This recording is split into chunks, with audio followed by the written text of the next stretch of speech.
Baahubali, RRR సినిమాలతో global లెవెల్లో సత్తా చాటిన దర్శక ధీరుడు ఎస్ఎస్ రాజమౌళి తన తదుపరి సినిమాని సూపర్ స్టార్ మహేష్ బాబుతో చేయనున్న సంగతి తెలిసిందే. మహేష్ కెరియర్లో 29వ చిత్రంగా రానున్న ఈ ఫిల్మ్ ఇండియానా జోన్స్ తరహాలో అమెజాన్ ఫారెస్ట్ నేపథ్యంలో అత్యంత భారీ బడ్జెట్తో తెరకెక్కనుంది. ఈ సినిమా ఎప్పుడు మొదలవుతుందా అని అందరూ ఎంతో ఆసక్తిగా ఎదురుచూస్తున్నారు. అయితే ఇప్పుడు ఈ చిత్రానికి సంబంధించి ఓ క్రేజీ న్యూస్ వినిపిస్తోంది. ఒక భారీ ప్రెస్ మీట్ నిర్వహించి తన కొత్త సినిమా కథ ఎలా ఉండబోతుందో ముందుగానే వివరించడం రాజమౌళి శైలి.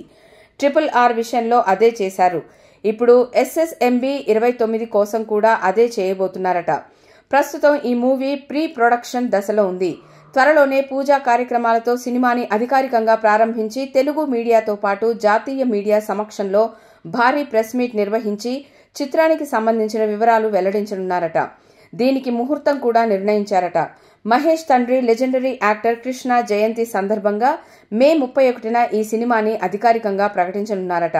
అదే రోజు మూవీ లాంచ్తో పాటు ప్రెస్ మీట్ నిర్వహించే అవకాశముందని సమాచారం.